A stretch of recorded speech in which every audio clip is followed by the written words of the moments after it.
Ce à quoi on assiste aujourd'hui est la mise en place systématique de la chute de la République et de l'essor des corporations aux États-Unis. Chaque événement majeur est un barreau sur l'échelle menante à cette réalisation. Le Covid en est juste un autre, ce qui explique le mélange délibéré de toutes sortes de jeux de mots. Ok? Nous devrions arrêter d'utiliser le mot quarantaine. C'est un terme qui ne concerne que ceux dont la maladie est avérée. C'est en fait une assignation en résidence mandatée par l'État. Nous devrions arrêter d'employer le terme distance sociale. Il n'y a rien de social dans l'isolement forcé. Nous devrions arrêter de dire plus en sécurité chez soi quand des millions d'Américains n'ont même pas les nécessités de base pour subvenir à leurs besoins. Cela revient à dire que chacun chez soi est au même niveau de sécurité que ceux qui le déclarent. Nous devrions arrêter de dire que c'est pour notre plus grand bien. Ok? Quand vous fermez l'économie, éliminant ainsi des millions de petites entreprises que des familles ont établies depuis des générations, cela est tout sauf bien. Nous devrions arrêter de dire que c'est la nouvelle norme. Ce n'est qu'une flagrante manipulation de l'esprit. Il n'y a rien de normal dans l'isolation forcée. Traiter vos voisins comme s'ils avaient la peste, respirer ses propres déchets corporels avec le port du masque, vivre dans la peur constante de la contamination. Est-ce normal? Après tout, si ce virus est si mortel, pourquoi n'a-t-il pas éradiqué tous les SDF qui ne pratiquent pas la distance sociale et ne se lavent pas régulièrement, sans parler de leur incapacité à vivre dans un environnement stérile? L'année dernière, 1 500 000 personnes sont mortes à cause de la tuberculose. Pourquoi ne portiez-vous pas de masque pendant cette pandémie? Vous mettiez en danger la santé et la sécurité publique ainsi que des milliards d'autres personnes sur la Terre. Alors pourquoi n'en portez-vous pas? Je vais vous dire pourquoi. Parce que les médias mainstream ne vous ont pas dit de porter un masque. Parce que 1 500 000 personnes victimes de la tuberculose ne représentent pas une pandémie, pas plus que le coronavirus n'en constitue une. Ce à quoi vous participez réellement est un test bêta pour l'intelligence artificielle et la reconnaissance faciale, car les caméras fonctionnent mieux quand les gens maintiennent une distance. Ils testent aussi l'apprentissage de la machine, comment reconnaître un visage partiellement couvert. C'est aussi un moyen de déterminer ce qui se conforme de ceux qui ne le font pas, sur qui la propagande fonctionne et sur qui elle ne fonctionne pas. Maintenant, comprenez ceci.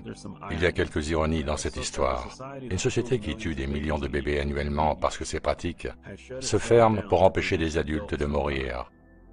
Des gens qui, d'un côté, favorisent la suppression de millions de bébés dans le ventre maternel, prêchent maintenant pour le caractère sacré de la vie humaine. C'est un double langage, un double discours. C'est la politique des deux doctrines. Une pour les initiés, une autre pour les non-initiés. Une pour le cercle des proches, l'autre pour les masses. C'est comme dire, si je ne respecte pas le confinement, je peux être arrêté, et dans le même temps, on relâche des criminels condamnés pour leur éviter d'être contaminés par le virus. Thèse, antithèse, synthèse. Si une vraie pandémie existait, aurions-nous des projections erronées, des résultats de tests trafiqués, 81% de faux positifs, des reportages médias inexacts, des mises en scène d'hôpitaux submergés, des certificats de décès manipulés? Non.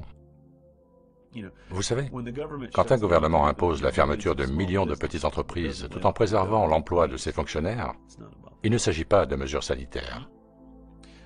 Quand l'État interdit aux dentistes d'exercer mais trouve nécessaire de maintenir les cliniques d'avortement ouvertes, il ne s'agit pas de votre santé.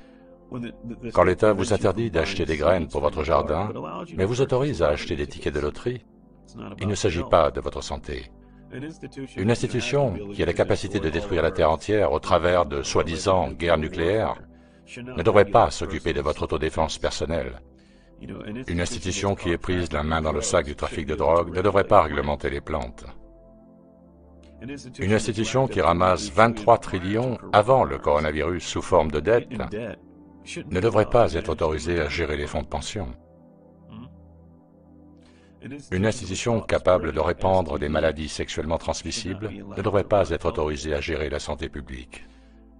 Si vous pensez que ces gens prennent vraiment la santé et la sécurité publique à cœur, alors qu'ils se fichent bien de vous voir manger de la merde, boire du poison, fumer du cancer, avaler des drogues prescrites, et dans le même temps pensent que le papier toilette, le désinfectant pour les mains, le port du masque vont vous protéger du croque-mitaine coronavirus, c'est une stupidité d'un genre spécial à laquelle je ne peux pas répondre. Vous devriez vous poser quelques questions de base. À qui avez-vous donné votre consentement? À un gouvernement fait pour vous servir ou à un gouvernement que vous devez servir et qui régente votre vie?